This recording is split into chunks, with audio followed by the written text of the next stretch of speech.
ಮಂಗಳೂರಿನಲ್ಲಿ ಕಳೆದ ಒಂದೆರಡು ದಿನಗಳಿಂದ ಸುರಿದ ಮಳೆಗೆ ಜಪ್ಪಿನಮುಗರು ಶಾಲೆಯೊಂದರ ಸಮೀಪದ ಪ್ರದೇಶದಲ್ಲಿ ಕೃತಕ ನೆರೆ ಉಂಟಾಗಿದೆ. ಪಕ್ಕದಲ್ಲಿರುವ ತೋಡಿಗೆ ಮಣ್ಣು ಹಾಕಿ ನೀರಿನ ಸಹಜ ಹರಿವಿಗೆ ಅಡ್ಡಿಪಡಿಸಿರುವುದು ಮಳೆ ನೀರು ರಸ್ತೆ ಹಾಗೂ ಅಂಗಡಿಗಳ ಒಳಗೆ ನುಗ್ಗಲು ಕಾರಣ ಎಂದು ಸ್ಥಳೀಯರು ಆರೋಪಿಸಿದ್ದಾರೆ. ಇದು ನಿನ್ನೆ ಮೊನ್ನೆಯ ಸಮಸ್ಯೆಯಲ್ಲ, ಬದಲಾಗಿ ಪ್ರತಿ ಬಾರಿಯ ಮಳೆಗೂ ನೀರು ಅಂಗಡಿಯೊಳಗೆ ನುಗ್ಗುತ್ತಿದೆ ಎಂಬುದು ಸ್ಥಳೀಯರ ದೂರಾಗಿದೆ. ನೆರೆಯಿಂದ 6 ಅಂಗಡಿಗಳಿಗೆ ಹಾನಿಯಾಗಿದ್ದು, ವಿಶೇಷವಾಗಿ ಎಲೆಕ್ಟ್ರಿಕಲ್ ಹಾಗೂ ಗ್ಯಾರೇಜ್ ಅಂಗಡಿಗಳಲ್ಲಿದ್ದ ವಸ್ತುಗಳು ನೀರಿನಲ್ಲಿ ಮುಳುಗಿವೆ.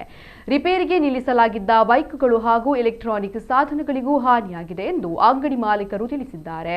ರಾತ್ರಿ ವೇಳೆ ಅಗ್ನಿಶಾಮಕ ದಳದ ಸಿಬ್ಬಂದಿ ಸ್ಥಳಕ್ಕೆ ಆಗಮಿಸಿ ಅಂಗಡಿಯೊಳಗೆ ತುಂಬಿದ್ದ ನೀರನ್ನ ಹೊರತೆಗೆದಿದ್ದಾರೆ. ಆದರೆ ಸಮಸ್ಯೆಯ ಮೂಲ ಕಾರಣವಾದ ತೋಡಿಗೆ ಹಾಕಿರುವ ಮಣ್ಣನ್ನ ಇನ್ನೂ ತೆರವುಗೊಳಿಸದಿರುವುದು ಸ್ಥಳೀಯರ ಆಕ್ರೋಶಕ್ಕೆ ಕಾರಣವಾಗಿದೆ.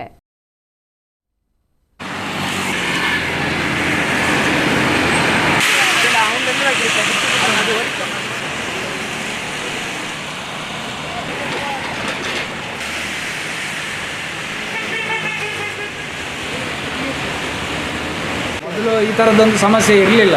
ಈಗ ಅಲ್ಲಿ ಮಣ್ಣಾದ ನಂತರ ಅಲ್ಲಿ ಎತ್ತರ ಇಲ್ಲಿ ಡೌನ್ ಆದ ನಂತರ ನಮಗೆ ಈಗ ಒಂದು ಕ್ರಾಸ್ ಮಾಡಿ ನಡ್ಕೊಂಡು ಈಗ ಬರಲಿಕ್ಕೆ ನಮಗೆ ಆಗ್ತಾ ಇಲ್ಲ. ಅಂದರೆ ನಾವು ಈಗ ಇಲ್ಲಿದ್ದು ಕಾರೆಲ್ಲ ಶಿಫ್ಟ್ ಮಾಡಿಬಿಟ್ವಿ ಆಲ್ರೆಡಿ. ಈಗ ನೀರು ಹೋಗ್ಲಿಕ್ಕೆ ಒಂದು ಚರಂಡಿ ಇತ್ತು, ಮೊದಲೊಂದು ಮೋರಿ ಥರದ್ದೊಂದಿತ್ತು.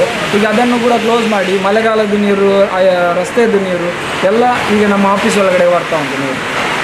ಆದ್ದರಿಂದ ನಮಗೆ ಇದಕ್ಕೊಂದು ಪರಿಹಾರ ಬೇಕಾಗಿ ಕೇಳ್ತಾ ಇದ್ದೇವೆ. ನಿಮ್ಮ ನಾವು DC ಅವರಿಗೆ ಕಂಪ್ಲೇಂಟ್ ಮಾಡಿದ್ದೇವೆ, NHIV ಅವರಿಗೆ ಕಂಪ್ಲೇಂಟ್ ಮಾಡಿದ್ದಾರೆ ಅಂತ ಹೇಳಿದ್ದಾರೆ. ಇದಕ್ಕೆ ಯಾರೆಲ್ಲ ಸಂಬಂಧಪಟ್ಟವರುಂಟು ಅವ್ರ ಹತ್ರ ಎಲ್ಲ ಇವರು ಮಾತಾಡಿದ್ದಾರೆ. ವಾನರವರು ಇವತ್ತು ಆಗ್ತದೆ, ನಾಳೆ ಆಗ್ತದೆ, ನಾಳೆ ಬರ್ತಾರೆ ಅಂತ ಹೇಳಿದ್ದಾರೆ. ಆ ಥರ ಹೇಳ್ತಾ ಇದ್ದಾರೆ ಅವರು.